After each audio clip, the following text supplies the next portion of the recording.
मैं समस्त किसानों को प्रणाम करता हूँ। नहीं थी, मोदी जी का वायदा था कि आने वाले समय में मैं किसानों की जो आय है उसको दोगुना करना चाहता हूँ।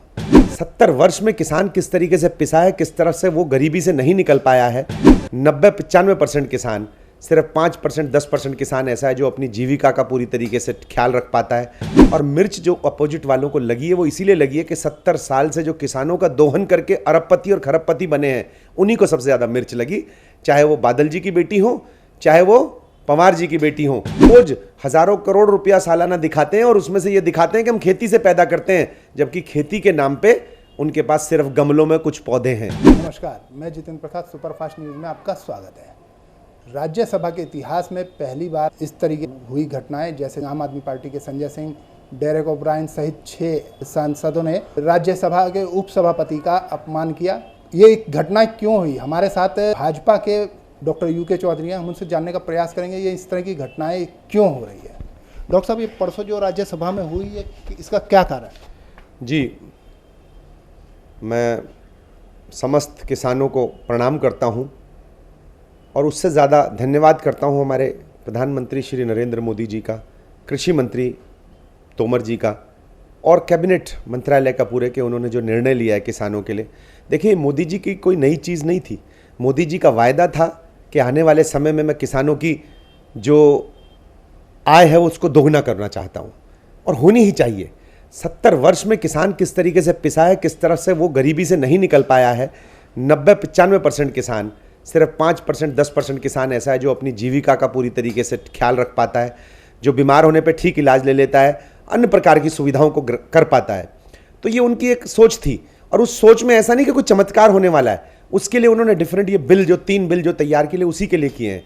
और मिर्च जो अपोजिट वालों को लगी है वो इसीलिए लगी है कि 70 साल से जो किसानों का दोहन करके अरबपति और खरबपति बने हैं, उन्हीं को सबसे ज़्यादा मिर्च लगी। चाहे वो बादल जी की बेटी हो, चाहे वो पवार जी की बेटी हो, सुले जी, या इसी प्रकार के और जो रोज हजारों करोड़ रुपया सालाना दिखाते हैं और उसमें से ये दिखाते हैं कि हम खेती से पैदा करते हैं, जबकि खेती के नाम पे उनके पास सिर्फ गमलों में कुछ पौधे हैं। यही था एक मिर्च लगने वाला। और संजय सिंह जी जैसे लोग जो चाहते हैं कि दिल्ली की तरह बेवकूफ़ बना के जनता को उत्तर प्रदेश में या कहीं पे भी एस्टेब्लिश हो जाए, सिर्फ उन्हीं को मिर्च लगी और किसी को नहीं। तो ऐसे लोग हैं, ये टीएमसी के लोग हो गए, आम आदमी पार्टी के लोग हो गए, जो माइक तोड़ते हैं, जो बिल बुक फाड़ते हैं, जिनको ये नहीं पता कि जो समाज का एक छोटा बच्चा या एक नवयुवक या कोई भी जो धीरे धीरे राजनीति में आ रहा, उन्हीं से प्रेरणा लेगा किस प्रकार की राजनीति की वो नींव रखना चाहते हैं। तो मैं समझता हूं कि उनको संयम से काम लेना चाहिए था, और जो प्रधानमंत्री नरेंद्र मोदी ने किसानों के लिए काम किया है उसमें उनको सपोर्ट करना चाहिए था, ना कि बस क्योंकि मोदी का विरोध करना, इसलिए किसी भी अच्छी नीति से और किसानों का जो नुकसान करने का उन्होंने जो ये काम किया है। और ख़ास तौर से मैं कांग्रेस पार्टी को कहना चाहता हूँ कि हर चीज़ का विरोध करना, अरे जो गलतियाँ आपसे हो गई, अगर वो गलतियाँ संभाली जा रही हैं किसानों के लिए, तो आपको समर्थन करना चाहिए, आपका भी माथा ऊँचा होना चाहिए। लेकिन सिर्फ इसलिए क्योंकि मोदी जी और उनकी टीम कर रही है तो वो गलत है। मैं ये बताता हूँ, तीनों बिल जो आए हैं, कृषक उपज व्यापार और वाणिज्य संवर्धन और सरलीकरण विधेयक 2020, नंबर 2 कृषक सशक्तिकरण और संरक्षण कीमत आश्वासन और कृषि सेवा पर करार विधेयक, और तीसरा जो बिल है अमेंडमेंट असेंशियल कमोडिटीज़ का जो अमेंडमेंट बिल आज हो जाएगा। तो मैं ये कहना चाहता हूँ, ये तीनों किसानों को मजबूत करने के लिए लाए गए हैं। किसान सिर्फ मजबूर होता था कि सरकार को देता था एक, और इसका सबसे बड़ी बात है विरोध कर रहे हैं एमएसपी, जो न्यूनतम बिल, जो न्यूनतम पैसा जो मूल्य रखा जाता है वो अब देखिए कल ही बढ़ाया है सरकार ने, और आगे भी बढ़ाती रहेगी। वो गेहूं के लिए बढ़ा रहा है, तिलहन के लिए, दलहन के लिए बढ़ा रहा है। तो मैं एक तो ये असेंशियल कमोडिटीज़ में जो आते थे वो ख़त्म कर दिया है, ताकि ये नहीं कि भाई आप स्टोर कर रहे हैं तो आपके ऊपर कोई कानून नियम होगा, वो स्टोर कर सकते हैं और अच्छी कीमत पे अपना बेच सकते हैं किसान। दूसरा, उनकी मजबूरी थी अपने राज्य में बेचना, कहीं और नहीं कर सकता था। उनके पास हज़ारों अपॉर्चुनिटीज़ पैदा होंगी, एक व्यापारी उनको ठीक रेट नहीं देता, दूसरा देगा, दूसरा नहीं तो तीसरा देगा। तो इस प्रकार से उनकी जो है, अगर वो चाहते हैं कि मैं 1 साल अभी नहीं बेचना चाहता, खुद स्टोर करके अच्छे दाम पे बेच सकते हैं, तो उनके पास ऑप्शंस बहुत सारी पैदा हो गई हैं। तो बहुत सारी ऑप्शंस पैदा हो गई हैं तो किसान को मिलनी चाहिए। जैसे कि हर चीज़, मान लिया मैं डेंटिस्ट हूँ, मेरे पास ऑप्शंस है, मैं किसी पेशेंट का इलाज करूँ ना करूँ, मैं किसी मरीज से ज़्यादा पैसे लूँ कम लूँ, ये मेरे पास ऑप्शंस हैं। ऐसी ऑप्शन हमारे किसान भाई के पास भी होनी चाहिए। और किसान भाइयों से मेरी पूरी रिक्वेस्ट है कि इससे कंफ्यूज ना हो, इससे परेशान ना हो, इसको ठीक से अध्ययन करें। और मुझे लगता है अगर कोई परेशानी फिर भी आती है इसके बाद, तो ऐसा नहीं है कि सरकार उसको चेंज करने के लिए तैयार नहीं होगी। अगर कोई बिल में अमेंडमेंट लगता है कल को आने वाली ट्रेडिशनल कोई प्रॉब्लम आती है किसान की, तो मुझे लगता है कि उस प्रॉब्लम में वो बदलाव भी कर सकते हैं। ऐसा नहीं है कि किसान को नुकसान पहुंचने देंगे। डॉक्टर साहब, इसमें जो एक है कॉन्ट्रैक्ट फार्मिंग वाला जो बिल है, जो कृषक सशक्तिकरण और संरक्षण बिल जो है, उससे क्या किसान उसके बंधुआ मजदूर नहीं बन जाएंगे मल्टीनेशनल कंपनियों के? नहीं, ये उल्टी बात है, बिल्कुल नहीं बनेंगे। और अगर बनेंगे तो देखिए उनको टेक्नोलॉजी प्रोवाइड करेंगे, वो उनको टेक्नोलॉजी प्रोवाइड करेंगे, उनको पहले से कुछ पैसा देंगे चीज़ करने के लिए। अभी भी तो कर्ज लेते हैं बेचारे कितने कितने % पे, वो उनसे पहले पैसा ले लेंगे कुछ पैदा करने के लिए, पैदावार बढ़ाने के लिए जो उनको हेल्प चाहिए वो उनको मिलेगी। नई नई खोज में उनके लिए पैसा खर्च करेगी मल्टीनेशनल कंपनी या कोई भी होगी। तो मुझे लगता है कि बंधुआ मजदूर नहीं, बल्कि एक रेस्पॉन्सिबल, जिसे कहते हैं साझीदार होंगे वो उसके साथ शामिल होके। और अगर कोई इस तरीके से चाहता है कि भाई बहुत बड़ा जिसे एरिया में अगर एक साथ खेती करनी है तभी वो कर पाएंगे, अदरवाइज हर एक के पास चॉइस है, वो उसमें शामिल हो चाहे ना शामिल हो, ज़बरदस्ती कोई उनके साथ नहीं कर सकता। अच्छा, इसके अंदर एक ये है कि वो चाहें तो वो कहीं पर भी बेच सकते हैं, तो क्या इससे मंडी व्यवस्था खत्म नहीं होगी? नहीं, तो मंडी व्यवस्था से अगर उनको नुकसान हो रहा था और अगर वो कुछ बदलाव आ रहे हैं उसमें, तो अगर उनके फायदे के लिए बदलाव है तो बदलाव ठीक है।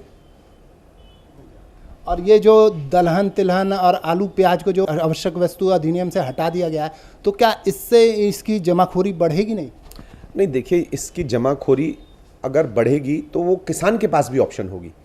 अभी तो किसान बेच देता है, उसके बाद जमाखोरी करते हैं।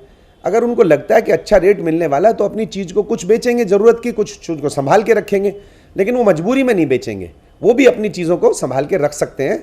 और सबसे बड़ा फ़ायदा यही है कि जो कर्ज से हमेशा डूबे रहते थे, बीज के लिए पैसा नहीं, उसके बाद खाद के लिए पैसा नहीं, उसके बाद पानी की व्यवस्था नहीं, वो सब व्यवस्थाएं उनको बढ़िया से मिलेंगी, क्योंकि उनके साथ बड़ी बड़ी कंपनीज भी काम करेंगी, बड़े बड़े साइंटिस्ट भी काम करेंगे, जो नई टेक्नोलॉजी है वो उनके साथ काम करेगी। तो मुझे लगता है वो बेनिफिट होगा। अच्छा, इसमें विपक्षी दल आरोप लगा रहे हैं कि ये सारे बिल मोदी जी ने अपने औद्योगिक मित्रों के लिए किया है।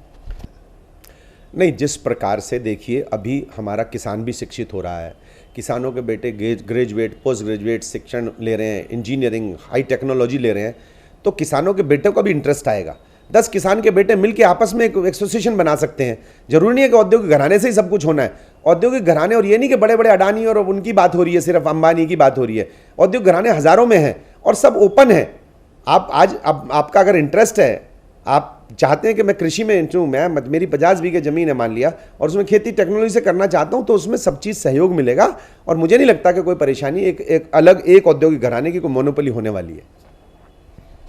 बात करें तो इसके अंदर कुल मिलाकर के आपको क्या लगता है कि किसानों की अगर आय बढ़ेगी तो आम आदमी पे इस पर फ़र्क नहीं पड़ेगा, आम आदमी की महंगाई नहीं बढ़ेगी? नहीं, देखिए अभी जो है स्थिति, किसानों को बहुत कम मिल पाता है बेनिफिट।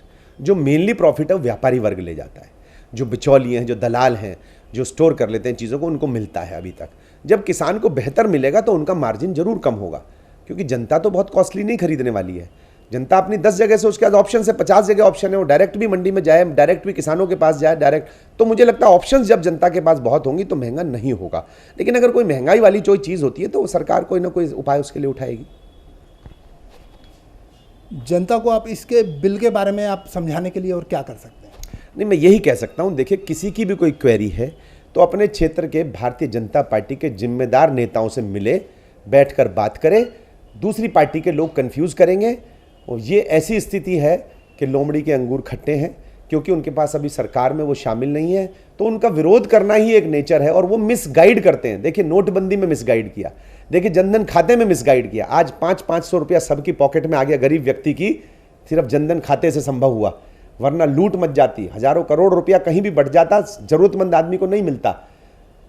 ये सारी व्यवस्थाएं जो बनाई जा रही हैं वो सब उसी का है, जो हमें जिसका उन्होंने विरोध किया, और वही सक्सेसफुल हुई हैं आज। धन्यवाद।